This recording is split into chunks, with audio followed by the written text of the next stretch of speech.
What's happening, YouTube, and the world out there in general? I think it's day 14 of the pandemic quarantine, and luckily my wife and I are doing fine. We went to the hospital the other day for a doctor's appointment, and we had to wear our masks and everything. That luckily I bought a couple masks to clean the garage, to wear when I was cleaning the garage, so I didn't get any like particulates in my lungs. And we finally found those, so we've been able to, we wore them yesterday. Anyway, I've been selling a lot. A lot of people have been complaining that their eBay sales and their Etsy sales have gone down. Mine have gone up. I think people have more time, all the time in the world, literally, to look for things to buy out of sheer boredom. That mixed with the fact that I've started using a repricing software for eBay, which is a whole nother video, which I'm really excited to talk to you guys about. It's called Street Pricer or Street Lister. I can't remember. But it's doing wonders.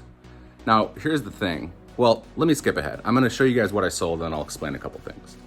Okay, so here's what I sold on eBay in the last day and a half. Now, this here is a Hedon fishing lure, mint condition, with the pocket brochure, pocket catalog. I paid about $275 for this on an auction site. Now, you might think that that was stupid of me, and it might have been, but comps at eBay at the time were anywhere from $400 to $450. So I thought I was gonna make at least $100 return on this, if not more.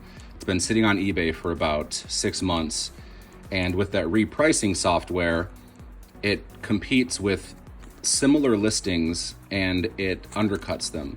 So I ended up taking an offer for $75. So I took a massive loss on this, but I need to move inventory. My mindset is that if my inventory is sitting there for more than a few months, then I've already, in a way, taken a loss. So I sold this.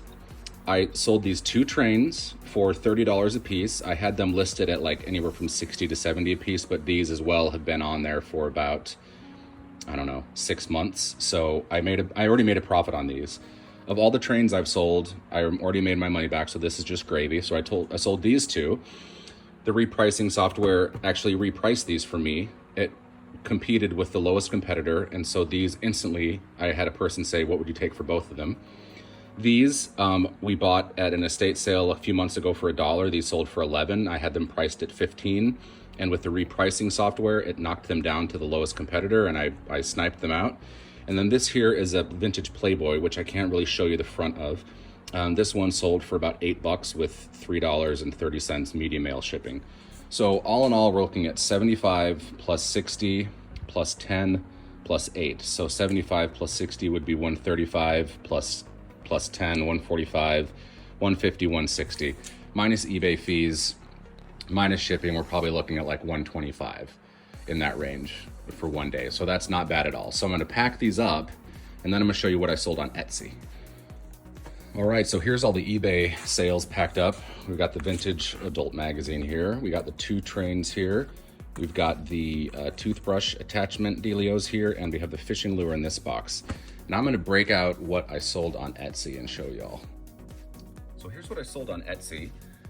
Now these 2, so all of these are vintage from the 1960s. These are things that I won in December. I bought at an auction, and if you look back at some older videos, I drove up there in a snowstorm to pick this up rather than pay for shipping. So these are doll components, and it's a face with a bottle hand and a hand grasping a bottle and then another hand. So doll making components, very specific, but someone ordered 2 of these. And then these have been selling really, really well. These metallic multicolor stretch cords. Now I think because of the coronavirus, a lot of people are buying thread to make masks, and this is a stretch thread, which is why it's doing so well. But also, believe it or not, I changed the photos I was using on Etsy. I took some different photos based on an Etsy podcast I was listening to and other people's photos, and decided to do a different photo. And the minute I changed the main photo, these started flying off the shelves. So these are selling really well on eBay. They're selling really well on Etsy, and I've already made my money back like 5-fold on the box of these that I paid for. I think I paid $20 for the box, and there's 144 spools, charging $3 per spool on Etsy, and $7 per spool on eBay, but that is because of the eBay repricing tool. So if these keep selling for $7 on eBay, I might up the price on Etsy. Anyway, one to an individual customer, so 2 customers, and then these 2 to 1 customer. So I'm gonna pack these guys up. So there are the Etsy packages all done up. These are about $250, $285 a piece to ship. There's 3 boxes, 3 packages. Those are 7 inches by 5 inches by about 1 inch. So, and I charge for shipping on Etsy for anything below $35. It's different on eBay. I tend to, depending on how big and heavy something is, I'll choose to, ask for shipping. But yeah.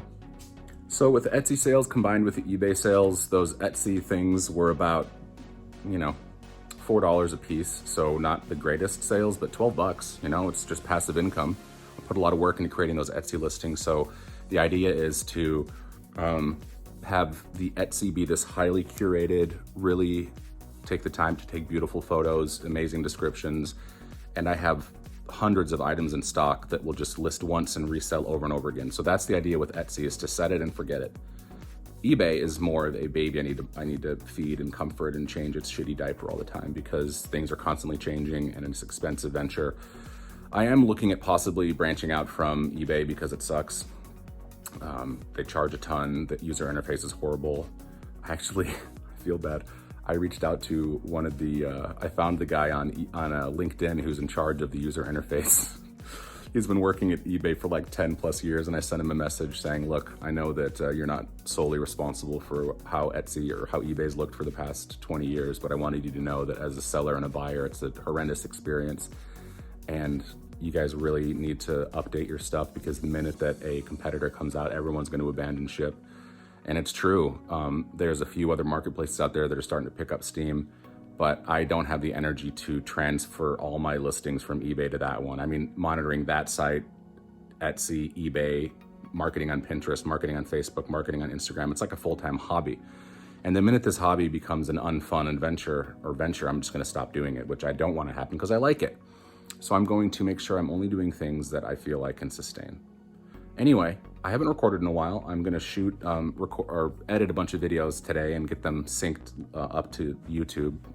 Not synced, scheduled for that. I was gonna stay out here the majority of the afternoon and take photos and things, but it's so muggy out. It's funny because last week it was like 35 degrees and today it's in the 70s and it's raining, and the garage has 0 circulation. So I'm sitting here just sweating, and I'm starting to worry about all my product, that I might need to get a dehumidifier in here or put an AC unit in one of the windows. So I'll look for an AC unit on Craigslist and probably put it in this window over here, which I have boarded up right now because I don't live in the safest neighborhood. So I have plywood nailed into the wall to block it from people being able to break in. These garage doors are like solid oak from like the 1930s, 40s, with this really cool cast iron spring, steel mechanism. These doors weigh about 100, 150 pounds a piece, so lifting them, it's insane. You can see the previous owner put wood over the sky or over the windows there too, so people couldn't break in. But I don't think someone's necessarily gonna push an AC unit out of the window. But I'm gonna look for one for here just to keep the garage dehumidified. I don't wanna ruin all my gear, so.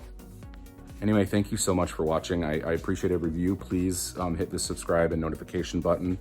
I'm really enjoying shooting these videos. It's just a matter of having the creative energy to do so every time I sell something. I have been coming out here and I've been selling a lot more than I've been videotaping. Videotaping, that shows how old I am, dude, Jesus. That I've been recording, but yeah, only so many hours in the day. Thanks, guys.